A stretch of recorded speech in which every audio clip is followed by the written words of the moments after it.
तो यहाँ पर पेट्रोल और डीजल के दाम जो है लगातार बढ़े हैं जिस तरीके से, उसमें पेट्रोल का रेट मौजूदा जो रेट है वो 111 रुपये 18 पैसे है। ठीक इसी तरह डीजल का मौजूदा जो रेट है वो 97 रुपये 82 पैसे इस वक्त है। रोज़ आई थिंक 3 लीटर लगता है मुझे पेट्रोल। तो अभी रेट बढ़ा है 4 बार, तो किस तरह से असर पड़ रहा है जी? बहुत असर पड़ रहा है अभी 10 दिन के अंदर ही आई थिंक बढ़ गया इतना रेट। हाँ, तो क्या काम करते हैं? रैपिडो चलाता हूँ मैं। तो और ज़्यादा पैसे खर्च हो रहे हैं। हाँ, खर्च हो रहे हैं इसमें। यानी कि पेट्रोल के जो दाम है मुंबई शहर में 2 रुपये 73 पैसे से बढ़े हैं और डीजल 2 रुपये 80 पैसे से बढ़ोतरी हुई है। बीते 10 दिनों में 4 बार इस तरह से दाम बढ़े हैं। जाहिर है इसका असर जो आम व्यक्ति है उसकी जेब पर, उसकी जो घरेलू खर्च है उस पर दिखाई पड़ रहा है। दिल्ली में पिछले 10 दिनों के अंदर अब तक 7 रुपए 35 पैसे पेट्रोल महंगा हो चुका है, जिसका सीधा असर आम आदमी की जेब पर पड़ रहा है। पेट्रोल और डीजल के दाम बढ़ने से लोगों का बजट गड़बड़ा गया है। पिछले 2 हफ्ते में लगातार चौथी बार ऐसा हुआ है जब दिल्ली में पेट्रोल और डीजल के दामों में बढ़ोतरी हुई है और इसी के साथ अब दिल्ली में पेट्रोल ने 100 का आंकड़ा पार कर लिया है। इस वक्त हम दिल्ली के एक पेट्रोल पंप पर ही मौजूद हैं। आप देखें कि लोग भी तेल डलवाने आए। क्या नाम है आपका? मेरा नाम अर्जुन है सर।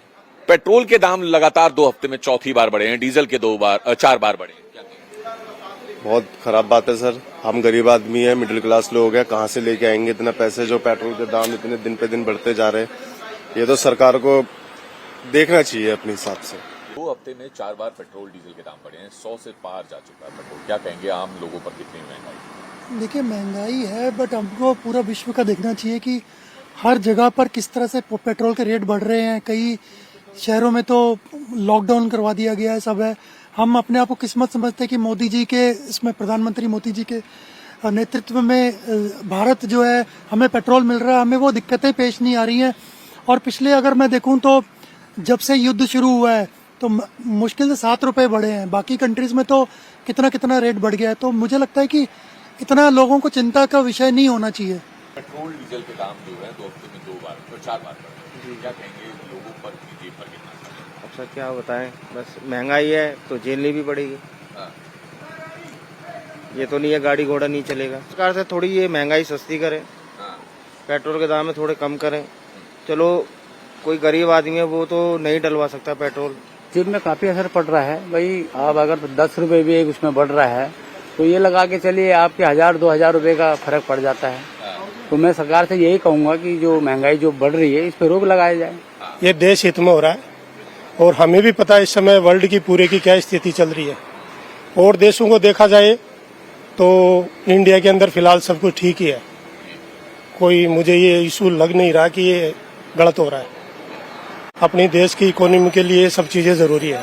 बिल्कुल, आपको बता दें कि राजधानी दिल्ली में जो पेट्रोल की कीमत है वो 2 रुपये 61 पैसे और डीजल की कीमत में 2 रुपये 71 पैसे का इजाफा हुआ है। और अब जो दिल्ली में पेट्रोल की बड़ी कीमतों के बाद रेट है वो 102 रुपये 12 पैसे और डीजल 95 रुपये 20 पैसे हो गया है। यानी कि अब दिल्ली में पेट्रोल ने 100 का आंकड़ा पार कर लिया है। आपको बता दें कि जो मिडिल ईस्ट में लगातार हालात बने हुए हैं उसको देखते हुए इस तरीके से लगातार पेट्रोल और डीजल की कीमतें बढ़ रही हैं, वहीं सीएनजी की भी कीमतें बढ़ रही हैं। हालांकि इस बार जो है सीएनजी की कीमत में इजाफा अभी तक नहीं हुआ है। वहीं प्रधानमंत्री लगातार जो है वो देश के लोगों से, देश की जनता से ये अपील कर रहे हैं कि वो ईंधन का इस्तेमाल कम से कम करें। खासतौर पर जो गाड़ियां हैं वो उनका इस्तेमाल कम से कम करें, पब्लिक ट्रांसपोर्ट का इस्तेमाल करें और अगर गाड़ियों से चलना भी है तो गाड़ी को पूल करके चले ताकि जो पेट्रोल और डीजल या फिर सीएनजी है उसका इस्तेमाल कम से कम किया जा सके। लेकिन ये लगातार जो 2 हफ्ते में चौथी बार बढ़ोतरी हुई है इसका सीधा असर जो है आम जनता की जेब पर पड़ रहा है।